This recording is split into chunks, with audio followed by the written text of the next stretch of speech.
Photosynthetic carbon और then reduction oxidation cycle. Reduction तो उधर हो गया, यहाँ हो जाएगा ऑक्सीडेशन की बात कर रहा है। ऑक्सीडेशन का बात करेगा तो ऑक्सीजन तो चाहिए होगा, नहीं, ऑक्सीडेशन करवाना है।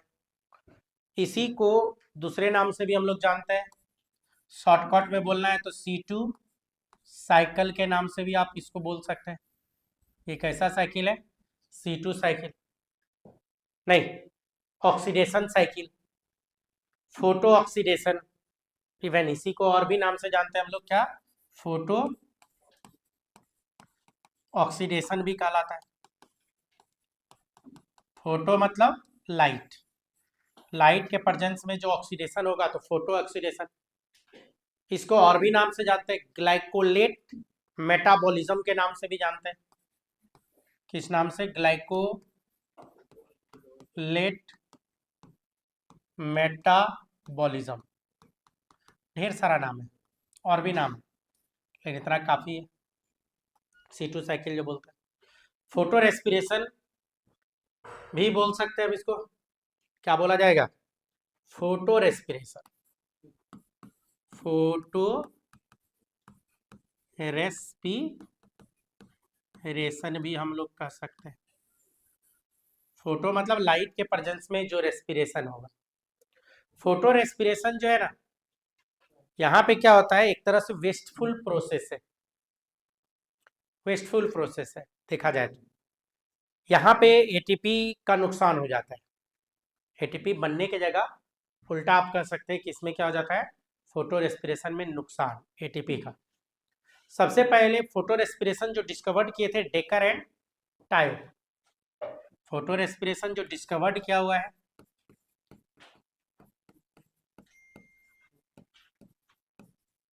तो दो साइंटिस्ट यहाँ पे हैं, एक है डेकर, टायो, दो साइंटिस्ट है। इन्होंने डिस्कवर्ड किया क्या? फोटो रेस्पिरेशन या ग्लाइकोलेट साइकिल या C2 साइकिल, यहाँ जो नाम लिखे। फोटो रेस्पिरेशन में क्या होता है कि जो रूबिस्को मैंने बताया था, तो रूबिस्को के पास दो कैपेसिटी होता है।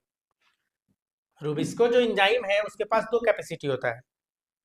वो ऑक्सीजनेज का भी काम कर सकता है और कार्बोक्सिलेज का भी काम कर सकता है।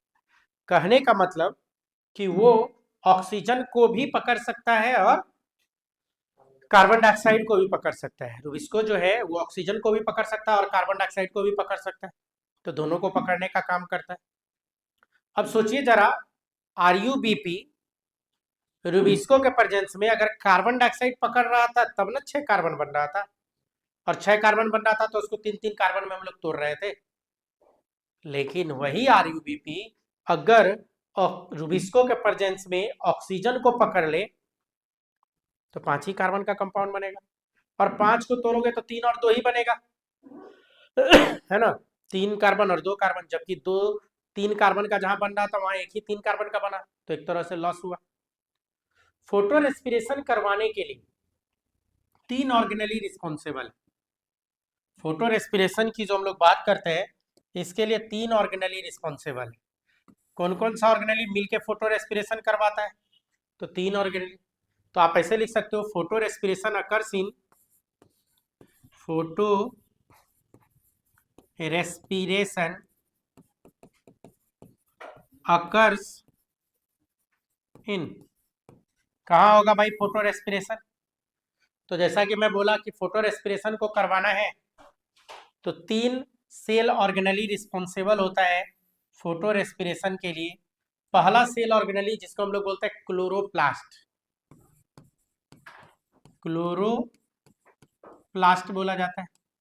दूसरा सेल ऑर्गेनली पैरोक्सीजोम, क्या बोलेंगे? पैरोक्सीजोम होता है। और तीसरा जो सेल ऑर्गेनली होता है जिसका नाम क्या है? Mitochondria, mitochondria. यही 3 ऑर्गेनली है, यही 3 ऑर्गेनली है जो क्या काम करता है? फोटो रेस्पिरेशन करवाता, नहीं, और ये आपको याद रखना होगा सीक्वेंस में। क्या सीक्वेंस में? CPM। C बोले तो क्लोरोप्लास्ट, P बोले तो पेरोक्सीजोम और M बोले तो माइटोकॉन्ड्रिया। मतलब ये तीन ऑर्गेनली सीक्वेंस में आएगा किसके लिए? फोटो रेस्पिरेशन को करवाने के लिए। जब तक ये तीन एक साथ ना आए तब तक फोटो रेस्पिरेशन नहीं होगा। तो CPM। आइए देखते हैं इसका साइकिल, तब समझ में आपको आएगा। साइकिल देखने के लिए अगले पेज में हम ले लेते हैं इसको। तो मैं बात करने जा रहा हूं C2 साइकिल का। C2 साइकिल का या फोटो रेस्पिरेशन की जो बात कर रहे हैं उसका। तो जैसा कि मैंने बताया तीन ऑर्गेनली रिस्पॉन्सिबल होगा, क्लोरोप्लास्ट, पेरोक्सीजोम और माइटोकॉन्ड्रिया। तो मान लीजिए ये एक क्लोरोप्लास्ट है, नहीं ये एक क्लोरोप्लास्ट है, और आपको ये भी पता है क्लोरोप्लास्ट है तो डबल मेम्ब्रेनस होता है। तो आप दिखा सकते हो कि ये डबल मेम्ब्रेन है भाई, क्लोरोप्लास्ट है।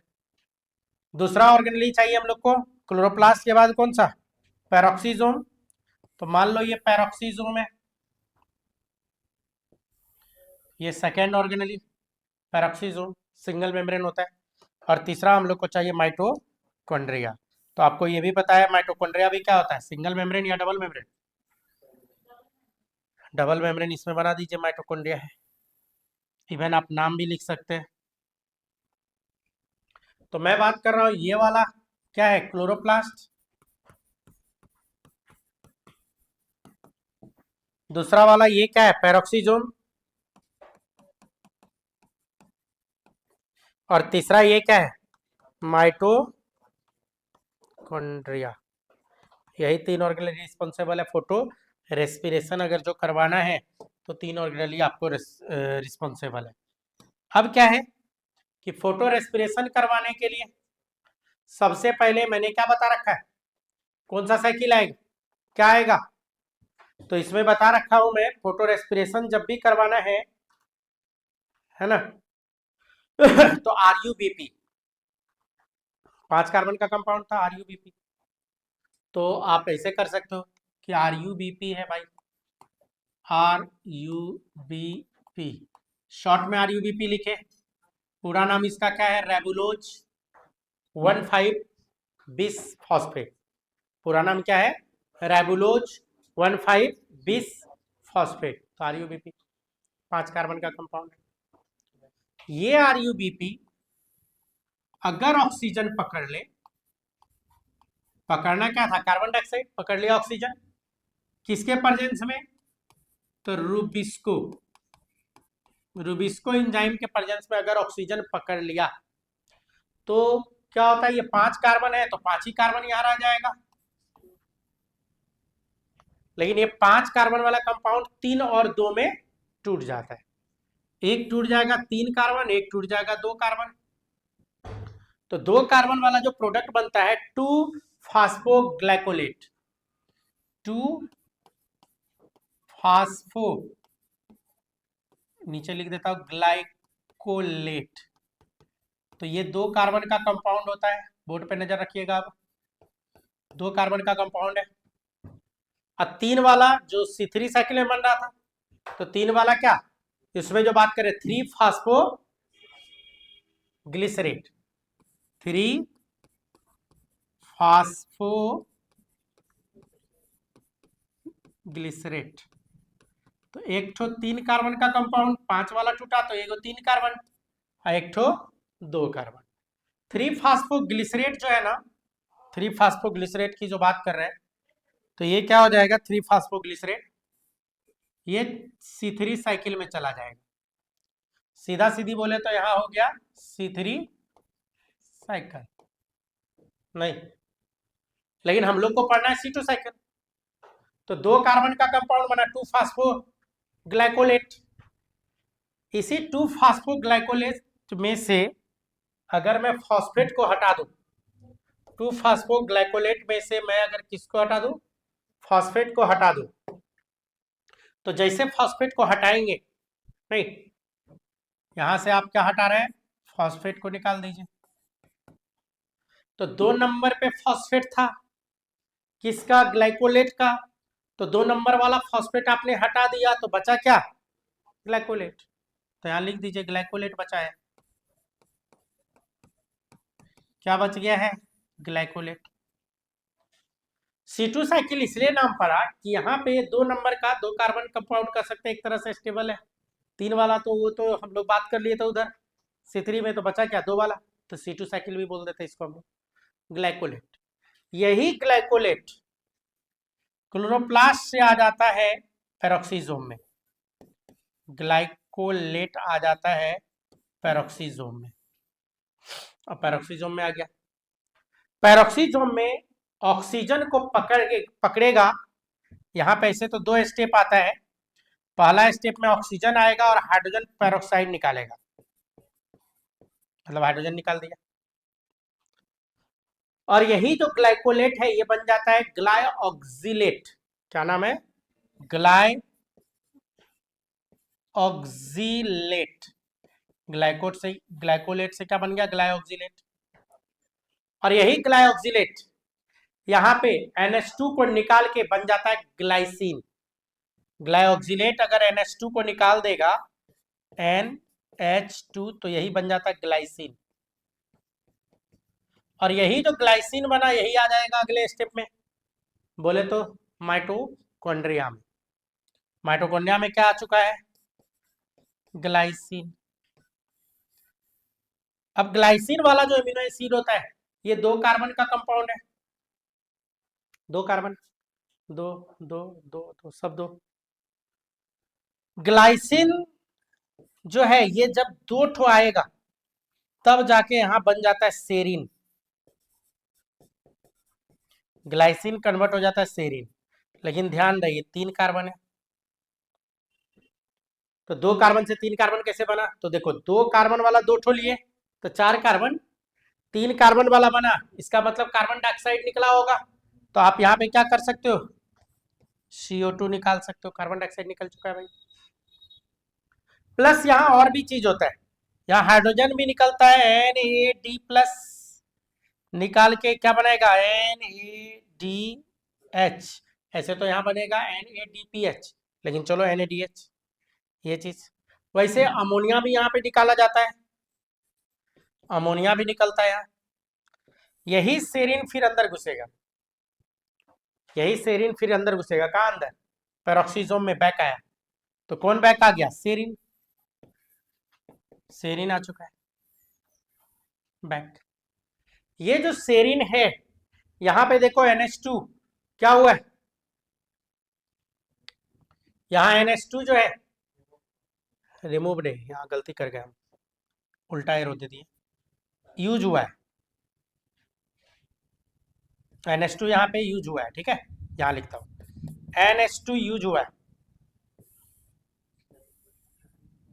ठीक, देखो यहाँ तो सेरिन, सेरिन से NH2 जो निकला था, हाँ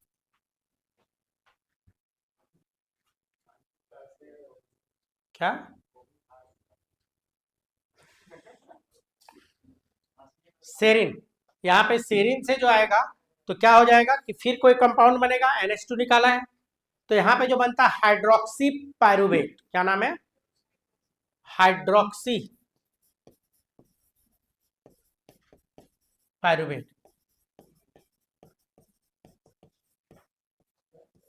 हाइड्रोक्सी पायरुवेट बनेगा। और यही जो हाइड्रोक्सी पायरुवेट है फिर हाइड्रोजन लेके यहाँ पे हाइड्रोजन देना होगा, तो हाइड्रोजन देने के लिए NAD कौन सा H आएगा, हाइड्रोजन दे देगा, NAD+ बना। और ये हाइड्रोजन जब लेगा तो बना देता है ग्लिसरेट।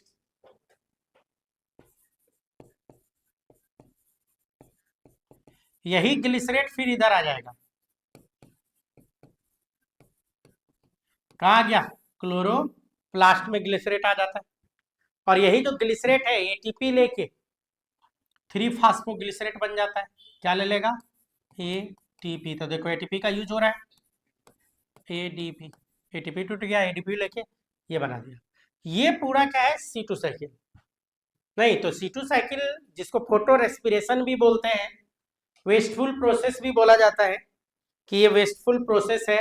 प्लांट कहिए कि यहाँ पे एटीपी बनाने की बजाय यही कहिए कि ग्लूकोज प्रॉपर नहीं बना पाए। काहे?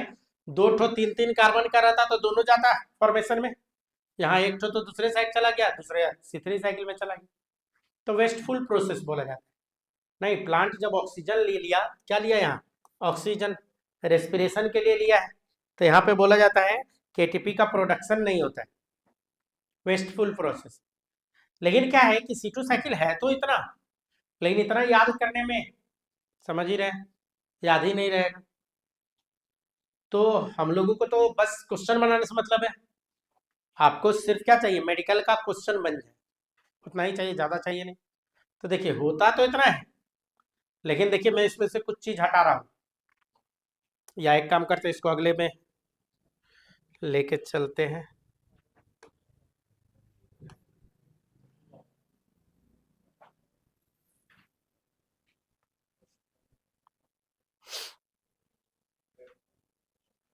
मूव का ऑप्शन यहाँ नहीं दे रहा है।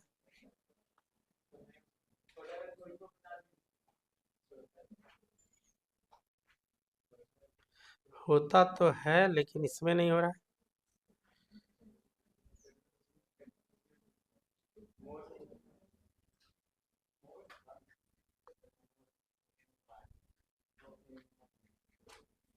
मोर वेटिंग दे रहा है।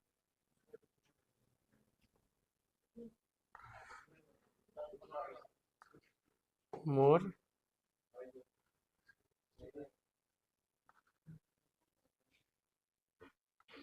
नहीं, इसमें नहीं दे रहा है।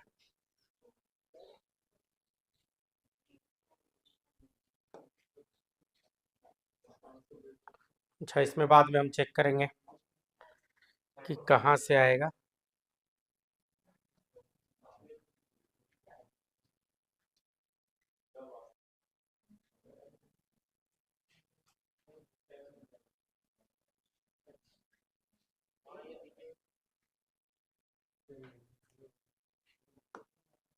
अच्छा कोई बात नहीं, हम बाद में देख लेंगे इसको। एक जगह से आता है मूव, है ना, मूव करने का ऑप्शन रहता है, तो आसानी से मूव हो जाता है अगले पेज में। ठीक है, देखते हैं अब दूसरे दिन। तो ये चीज़ यहाँ तो देखो, इसी में से हम चेंज कर दे रहे हैं, ज़्यादा अच्छा रहेगा। तो एक तो इसको छोटा कर लेना। ये भी ठीक है, यहाँ साइड में कर देते छोटा करके, ताकि आपको पता चले कि ऐसा था। क्लोन कर देता फिर से।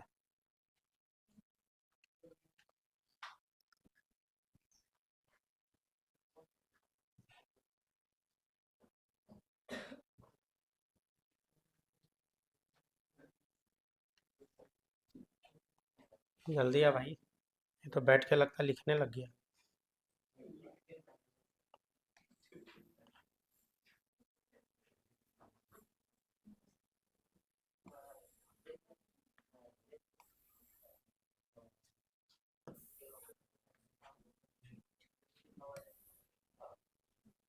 ठीक है, तो यहाँ पे जो आया,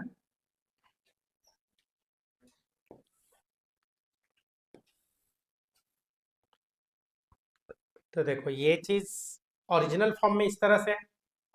अब हम इसी को चेंज कर रहे हैं, ताकि आपका खाली मेडिकल का क्वेश्चन बनाने से मतलब है कि मेडिकल का क्वेश्चन बन जाएगा, आपका काम बन जाएगा, है ना। तो देखिए इसमें ये जो लिखा हुआ है, कुछ चीज को हम हटा रहे हैं। पहला तो ये जनरली आपसे नहीं पूछता है,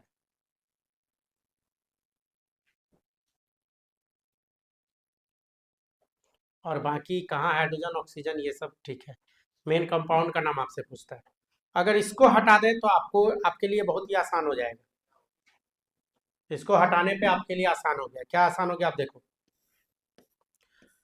C2 साइकिल की बात करते हैं, याद रखने का तरीका बता रहा हूँ, याद कैसे रखेंगे। तो आपको दो लाइन मात्र याद रखना है, glycolate, glycerate, glycine, serine. C2 cycle में दो लाइन याद रखना है, आपका काम बन जाएगा। ग्लाइकोलेट, ग्लिसरेट, ग्लाइसिन, सेरिन, याद क्या रखना है? दाहिने से बाएं नहीं, क्या बोल रहा हूं, ग्लाइकोलेट, ये याद रखना है। और इधर क्या याद रखना है, ग्लाइकोलेट से क्या, ग्लिसरेट। और दूसरा क्या याद रखने बोल रहा हूँ, ग्लाइसिन से क्या आएगा, सेरीन।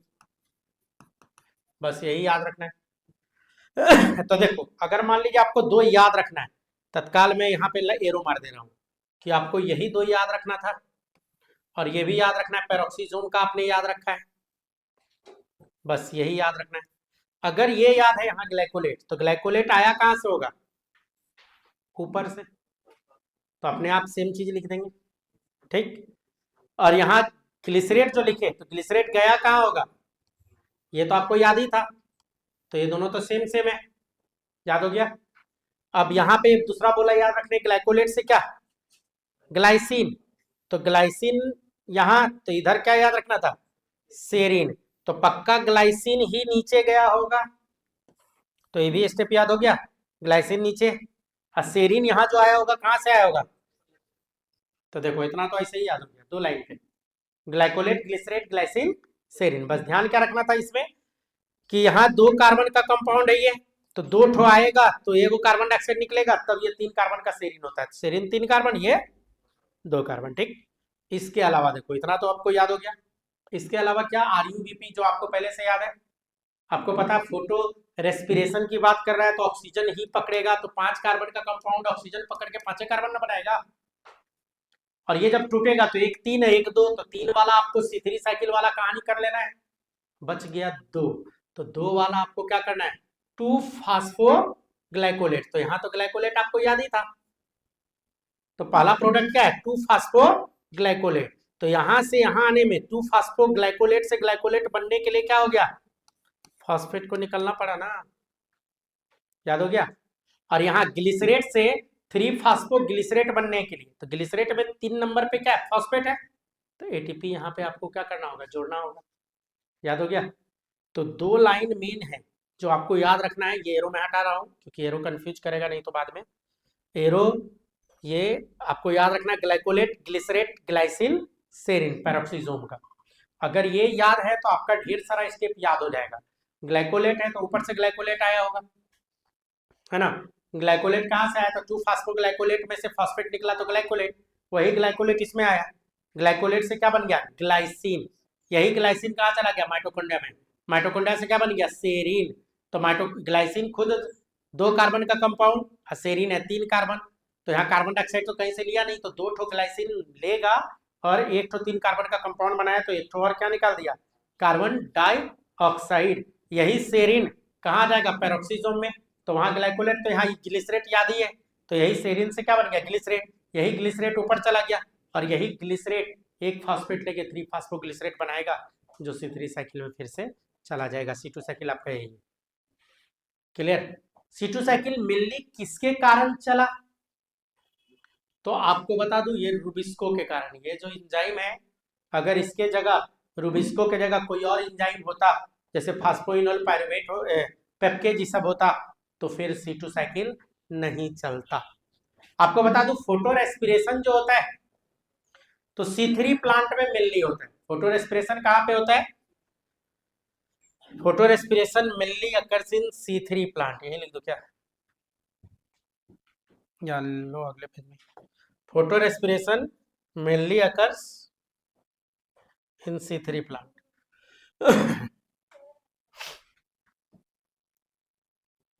C4 में फोटो रेस्पिरेशन जल्दी नहीं होता है, photo respiration mainly occurs in C3 plant, mainly कहा हुआ, C3 प्लांट। क्यों C3 में हुआ, क्योंकि C3 में कार्बन डाइऑक्साइड को पकड़ने के लिए इकलौता एंजाइम था रूबिस्को, और जैसा कि मैंने अभी थोड़ी देर पहले आपको बताया, फोटो रेस्पिरेशन के लिए मेनली कौन रिस्पॉन्सिबल है, रूबिस्को, क्योंकि रूबिस्को के पास 2 प्रॉपर्टी है, कार्बन डाइऑक्साइड को भी पकड़ सकता है और ऑक्सीजन को भी पकड़ सकता है, ये दोनों को पकड़ सकता है ना, तो इसीलिए ये मेनली कहाँ होता है, C3। ऐसा नहीं है कि C4 में नहीं होता है, नॉर्मली जनरली C4 में नहीं होता है, लेकिन नहीं होता, प्रेशर में करवाएंगे, ज्यादा ज्यादा ऑक्सीजन कंसंट्रेशन डाल दे हम, तो बेचारा C4 भी मजबूरी में करेगा। नॉर्मली फोटो रेस्पिरेशन C4 में जल्दी नहीं होता है ना। और फोटो रेस्पिरेशन को क्या बोला जाता है? तो वेस्टफुल प्रोसेस है, जैसा कि पहले ही बताया, photo respiration is a wasteful process. Photo respiration क्या है? Photo respiration is a wasteful मतलब बेकार process.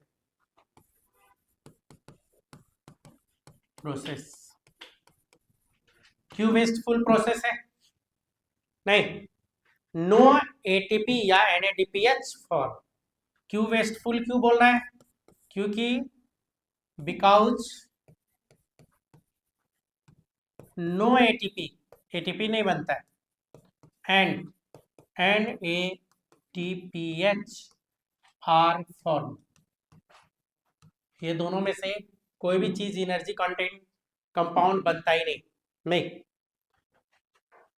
In C4 plant photo respiration does not occurs, लेकिन क्या बोले, कंडीशन अप्लाई करोगे तो करेगा। या ऐसे लिखो, नॉर्मली C4 प्लांट,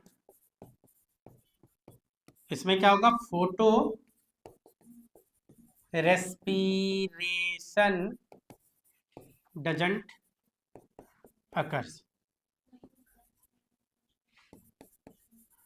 नहीं, तो C4 प्लांट में जनरली फोटो रेस्पिरेशन नहीं होता है, लेकिन वही है, मजबूरी में करवाइएगा तो होगा। साइकिल आपका खत्म, फोटोसिंथेसिस का साइकिल खत्म। बच क्या गया? Factor affecting photosynthesis.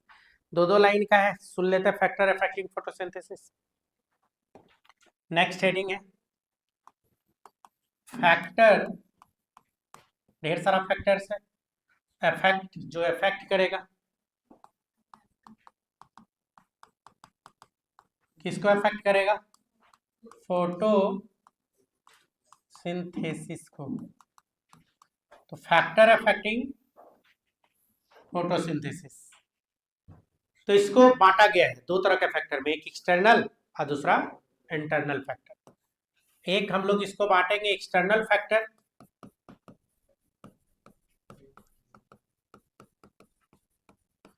जो फोटोसिंथेसिस को अफेक्ट करेगा, और एक आएगा इंटरनल फैक्टर।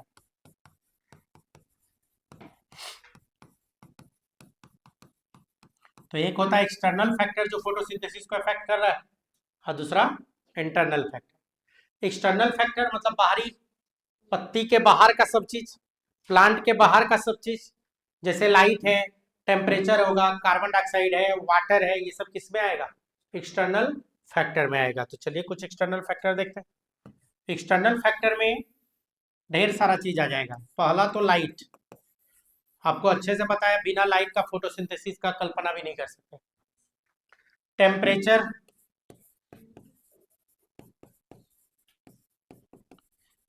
टेम्परेचर भी प्रॉपर चाहिए फोटोसिंथेसिस होने के लिए, है ना। कार्बन डाइऑक्साइड का कंसंट्रेशन चाहिए, CO2, इवन ऑक्सीजन भी चाहिए, वाटर तो चाहिए ही चाहिए, और भी चीज चाहिए। नहीं, ETC कर देते हैं। ये सब क्या है? ये सब एक्सटर्नल फैक्टर में है। फिर इसी तरह से इंटरनल फैक्टर भी चाहिए, एक्सटर्नल फैक्टर के बाद इंटरनल फैक्टर भी। लेकिन क्या है कि लाइट की जो हम लोग बात करते हैं, अब लाइट को भी बांटा जाता है। लाइट में भी ढेर सारा चीज है। आपको पता है रेड लाइट में फोटोसिंथेसिस ज्यादा होता है, वायलेट लाइट में फोटोसिंथेसिस कम होता है, व्हाइट लाइट में सबसे ज्यादा होता है, इंटरप्टेड व्हाइट लाइट में और ज्यादा होता है। तो लाइट के क्वालिटी पे डिपेंड करेगा। तो आप लिख सकते हो क्वालिटी ऑफ लाइट, कि किस लाइट की बात कर रहा है ये, क्वालिटी पे। क्वालिटी ऑफ लाइट बोले तो वेवलेंथ, कि लाइट का वेवलेंथ, आपको पता है रेड का वेवलेंथ ज्यादा होता है, वॉयलेट का वेवलेंथ कम होता है। तो आप इसको वेवलेंथ पे भी बांट सकते थे। और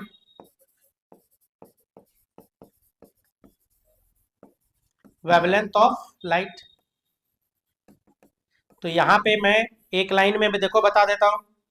क्वालिटी या वेवलेंथ की बात करें तो आपको पता है व्हाइट में फोटोसिंथेसिस सबसे ज्यादा, सिंगल कलर का ले तो रेड में उससे कम, उससे भी कम किस में हुआ था, ब्लू में, और सबसे कम किस में हुआ था, ग्रीन में।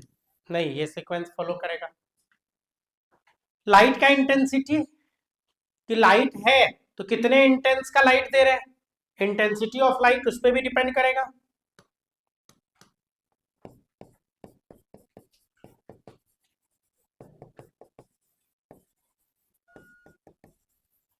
आप देखना सुबह के टाइम धूप में जाओ, गर्मी में भी, तो ज्यादा फर्क आपको पड़ने वाला नहीं, लेकिन वही धूप में 1 घंटा आप धूप में रहिए दोपहर में, हालत खराब कर देगा गर्मी के दिन में, जस्ट लाइक पनिशमेंट हो जाएगा।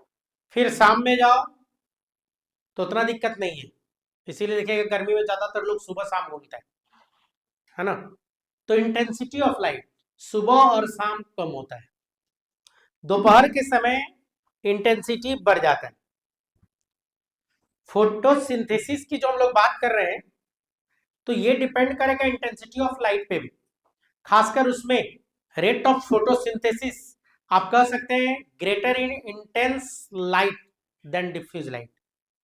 Rate of photosynthesis intense light में ज्यादा होता है, इसका मतलब दोपहर के समय जब लाइट का इंटेंसिटी ज्यादा होता है तो फोटोसिंथेसिस ज्यादा होता है। दोपहर के समय फोटोसिंथेसिस आप क्या लिख सकते हो, ज्यादा हो सकता है। लेकिन क्या है कि एक ज्यादा ही, कुछ ज्यादा ही हाइट इंटेंसिटी आ जाए, लिमिट से ऊपर चला जाए, तो वहां फोटो रेस्पिरेशन भी स्टार्ट हो जाता है। नहीं, एट हाइयर लाइट इंटेंसिटी क्या होगा, फोटो रेस्पिरेशन अकर्स, ज्यादा टेम्परेचर अगर बढ़ा दिए तो फोटोसिंथेसिस तो बढ़ा ही, फोटो रेस्पिरेशन भी बढ़ जाता है। फोटोसिंथेसिस में ग्लूकोज बनेगा और रेस्पिरेशन में एक तरह से कहिए कि वेस्टफुल प्रोसेस है वहां पे। तो होता क्या है कि लाइट का इंटेंसिटी जैसे जैसे बढ़ाइएगा फोटोसिंथेसिस बढ़ता चला जाएगा, नहीं, फोटोसिंथेसिस बढ़ता चला जाएगा। तो इंटेंसिटी में क्या होगा कि मॉर्निंग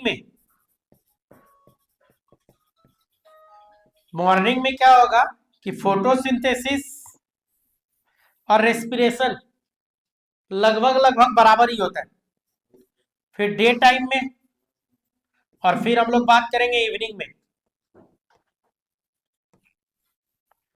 डे टाइम में अगर हम लोग बात करें तो फोटोसिंथेसिस बहुत ज्यादा हो जाता है, कितना ज्यादा, तो ये मैक्सिमम 20:1 रेशियो पे आ जाएगा, फोटोसिंथेसिस एंड रेस्पिरेशन रेशियो।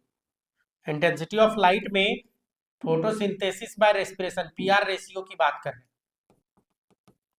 तो ये दोनों क्या हो जाएगा, डे में फोटोसिंथेसिस ज्यादा, रेस्पिरेशन कम, बना रहा है 20 ग्लूकोज, तोड़ रहा है गो, तो 19 गो का तो फायदा है। लेकिन मॉर्निंग इस सब में 1:1 रेशियो पे आ जाता है, 1:1 रेशियो। अगर ऐसा हो जितना बनाए उतना यूज कर ले, बना रहा है 1 ग्लूकोज और 1 ग्लूकोज तोड़ ले, तो इसको बोला जाएगा क्या कि लाइट कंपनसेशन पॉइंट, इसी को बोला जाता है। 1:1 रेशियो जो मॉर्निंग और इवनिंग में आया, तो इसी को क्या बोलेगा, लाइट कंपनसेशन पॉइंट या लाइट का वो इंटेंसिटी जिसपे फोटोसिंथेसिस और रेस्पिरेशन का रेट सेम हो जाए, तो उसको हम लोग क्या बोलेंगे, लाइट कंपनसेशन पॉइंट। लाइट के ड्यूरेशन पे भी डिपेंड करेगा, कितने देर के लिए लाइट आप दे रहे हो, तो उस पर भी डिपेंड करता है ड्यूरेशन ऑफ लाइट। अब लाइट दे रहे हैं तो कितने देर के लिए दे रहे हैं, उस पर भी फोटोसिंथेसिस डिपेंड करेगा। प्लस ड्यूरेशन ऑफ लाइट पे फ्लावर का आना डिपेंड करता है मेनली। आप लोग देखते होइएगा कि सर्दी के टाइम में अलग अलग तरह का फूल और फ्रूट्स आता है, अभी का फल फूल अलग अलग है और गर्मी का फल फूल अलग अलग है। एक्चुअल में लाइट का इंटेंसिटी, लाइट का ड्यूरेशन डिसाइड करता है कि फ्लावर लाना है कि ना लाना है। गर्मी के दिन में ज्यादा लाइट ड्यूरेशन होता है, वैसा प्लांट जो गर्मी के दिन में फूल आता है जिसमें उसको बोला जाता है लॉन्ग डे प्लांट, लंबा दिन वाला प्लांट। और वैसा जो ठंडी में आएगा तो उसको बोलेगा शॉर्ट डे प्लांट। तो short day plant, long day plant, day neutral plant 3 भाग में बांटा गया है इसी चैप्टर में। नहीं, इसमें नहीं, मैं बात करूंगा आपको ग्रोथ में। प्लांट फिजियोलॉजी का लास्ट वाला जो चैप्टर है उसमें short day, long day, day neutral. तत्काल के लिए आप इतना मान के चलिए, शॉर्ट डे प्लांट नाम से क्लियर है, दिन छोटा। दिन छोटा कब होता है? ठंडा में, तो ठंडा ही वाला प्लांट जिसमें फ्लावर आना है। लॉन्ग डे तो गर्मी वाला प्लांट जिसमें फ्लावर आना है तत्काल के लिए। ये शॉर्ट डे, लॉन्ग डे हम लोग बात करेंगे फिर डिटेल में। तो क्वालिटी ऑफ लाइट ये हो गया। अब क्या बचा? टेम्परेचर। टेम्परेचर भी प्रॉपर चाहिए फोटोसिंथेसिस होने के लिए। ढेरों जगह एंजाइम सब यूज होता है फोटोसिंथेसिस के लिए। 20 से 35 डिग्री टेम्परेचर जो है ना बेस्ट माना जाता है। Best temperature 20 to 35 degree centigrade, इसमें फोटोसिंथेसिस मैक्सिमम होता है। लेकिन ऐसा नहीं है कि टेम्परेचर डाउन होने पे फोटोसिंथेसिस नहीं होगा। बहुत सारा प्लांट ऐसा भी मिला जो -30 डिग्री सेंटीग्रेड पे भी फोटोसिंथेसिस कर रहा है। -30 या 35 डिग्री सेंटीग्रेड नहीं, वहां भी कर रहा है। जैसे लाइकेन है, कोनिफेरस प्लांट सब है। नहीं, ये सब ज्यादातर आपको हिमालय रीजन ही सब में मिल जाएगा, या जहां बर्फ जमा है। -35 है तो समझ ही रहे हैं बर्फ ही तो होगा। वो सब रीजन में आपको देखने को मिल जाएगा। लेकिन वहां प्लांट है फोटोसिंथेसिस कर रहा है।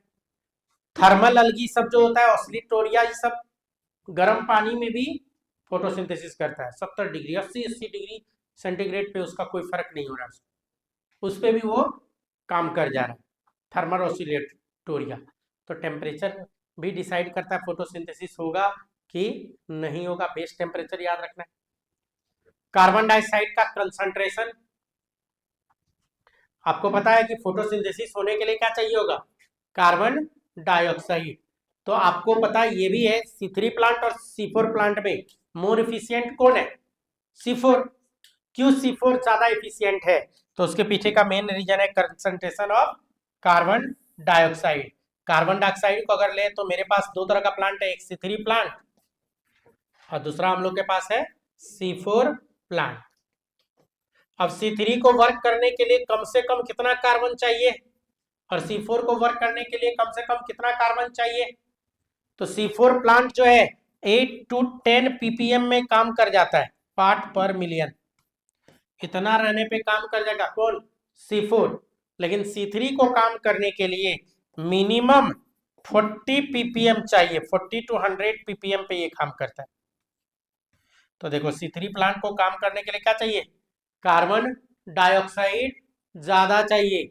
C4 को काम करने के लिए कम कार्बन डाइऑक्साइड में भी वो काम कर लेगा।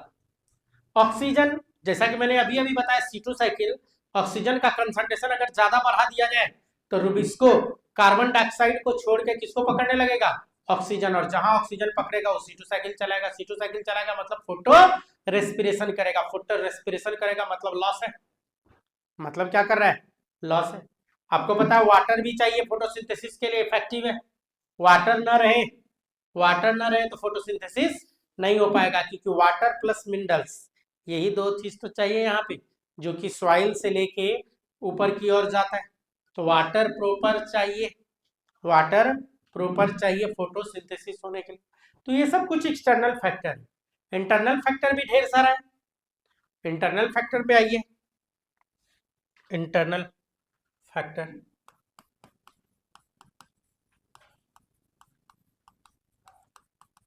इंटरनल फैक्टर में भी ढेर सारा बात है। पहला क्लोरोफिल, पहला तो है क्लोरोफिल, कि किस तरह का क्लोरोफिल है। नहीं, क्लोरोफिल कैसा है तो आपको बता दूं, 1 ग्राम क्लोरोफिल 1 घंटा में कितना कार्बन डाइऑक्साइड को फ्यूज करता है, या यूं कहिए कि कन्वर्ट करता है, उसी को एक नाम दिया जाता है फोटोसिंथेटिक नंबर। एक नंबर क्लोरोफिल के रिस्पेक्ट में बात किया जाता है, एक छोटा सा हेडिंग है, एसिमिलेट्री नंबर या फोटोसिंथेटिक नंबर। एक टर्म आता है एसिमिलेट्री, एसिमिलेट्री नंबर या फोटोसिंथेटिक नंबर, फोटो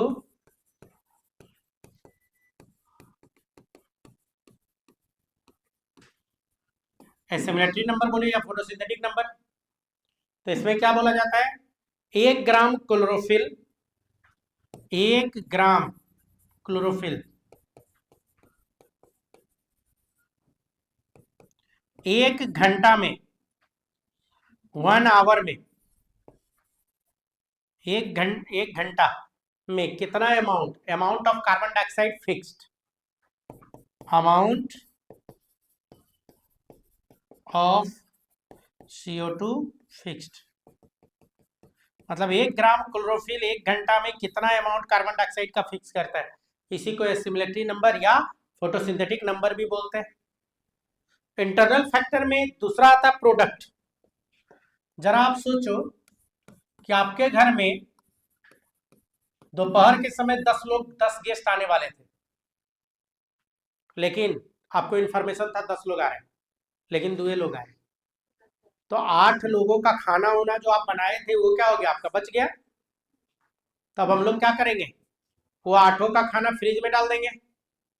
अब रात के समय क्या करोगे, खाना बनाओगे कि उसी को गर्म करके यूज करेंगे, जनरली उसी को गर्म करके यूज करेंगे। तो वही बात है, अगर लीफ में पहले से फूड भरा पड़ा हो, प्रोडक्ट ज्यादा हो, यूज ना हुआ हो, तो रेट ऑफ फोटोसिंथेसिस क्या हो जाएगा, डिक्रीज। तो rate of photosynthesis decrease when sugar accumulate in mesophyll cell, photosynthesis को डाउन कर देगा। तो क्या है कि रेट ऑफ फोटोसिंथेसिस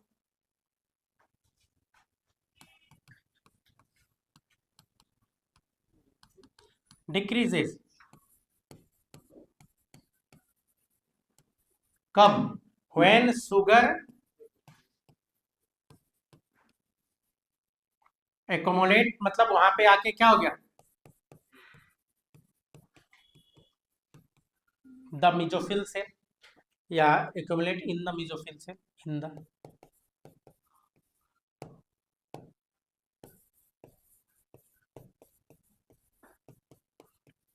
नहीं, तो रेट ऑफ फोटोसिंथेसिस डिक्रीज हो जाएगा भाई। पहले से अगर शुगर है, यही रीजन है कि आप देखिएगा प्लांट क्या करता है, जैसे ग्लूकोज बनाया तुरंत उसको पॉलीमराइजेशन में भेज देता है, स्टार्च बना लेता है, ताकि प्रोडक्ट बचवे ना करे। स्टार्च बन गया तो लगेगा कि प्रोडक्ट तो है नहीं, तो फोटोसिंथेसिस फटाफट होगा, स्टार्च बनते गया, उधर पॉलीमराइजेशन करवाते चला जाता है चला के, है ना, ताकि ज्यादा से ज्यादा फोटोसिंथेसिस कर पाए।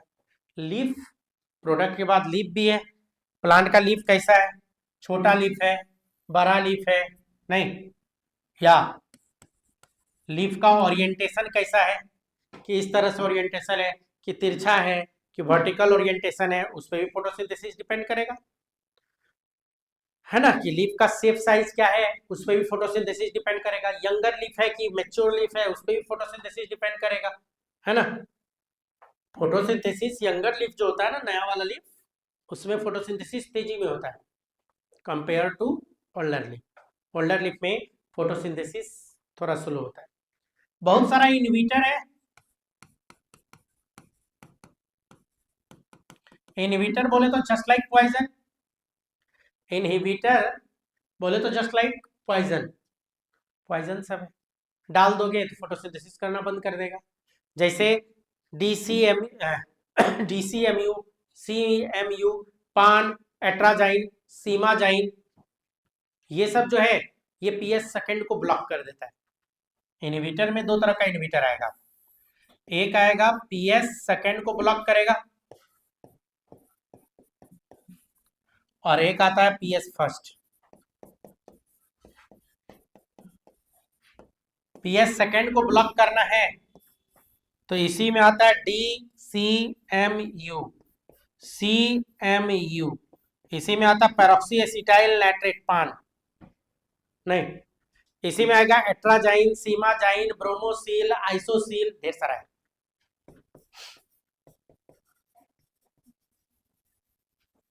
एक और लिख देता है, ब्रोमोसिल, नहीं ETC कर देते हैं, ढेर सारा है। पीएस सेकंड को ब्लॉक कर देता है। पीएस फर्स्ट को ब्लॉक करवाना है, पीएस फर्स्ट को कौन ब्लॉक करेगा? तो इसके लिए आता है डाइक्वेट पैराक्वेट, इसमें आता है डाइक्वेट नहीं पारा क्वेट, तो डाइक्वेट पैराक्वेट ये सब है जो पीएस फर्स्ट को रोक देता है। इनहिबिटर के बाद और भी चीजें, मिनरल्स, मिनरल भी प्रॉपर होना चाहिए फोटोसिंथेसिस होने के लिए। आपको अच्छे से पता है कि ग्रीन प्लांट सॉइल से वाटर प्लस मिनरल्स ले जाता है with the help of xylem, xylem से क्या ले जाएगा? वाटर प्लस मिनरल्स लेके जाता है, तब जाके लीफ तक जाएगा। लीफ में भी मीजोफिल सेल पे जाएगा। मीजोफिल सेल जो होता है ना वो पेरेनकाइमेटस होता है। क्या पेरेनकाइमेटस? पूरा प्लांट बॉडी तीन ही तरह के सेल से मिलके बना होता है, पेरेनकाइमा, कोलोनकाइमा, एस्क्लेनकाइमा। एनाटॉमी में पढ़ाऊंगा नहीं, तो पेरेनकाइमेटस बोलने का मतलब फोटोसिंथेटिक नेचर का है, स्टोरेज इस सब का काम करेगा। तो जो मीजोफिल सेल है वो किसका बना होता है? पेरेनकाइमा का बना होता है, पेरेनकाइमेटस नेचर का होता है। नहीं, तो ये चीज है। एक दो टर्म आता है, रेड ड्रॉप। रेड ड्रॉप किसको बोलते हैं? आपको मैंने पहले भी बताया था, फोटोसिंथेसिस जब भी होगा 400 नैनोमीटर से लेके 700 नैनोमीटर, जिसको हम लोग क्या बोल देते हैं? फोटोसिंथेटिक एक्टिव रेडिएशन, यही ना? तो इसी में बताया था VIBGYORR, रेड आया। अब रेड लाइट में मैक्सिमम फोटोसिंथेसिस हो रहा है, इसके अलावा कोई भी लाइट दोगे तो फोटोसिंथेसिस क्या करेगा? ड्रॉप करेगा ना।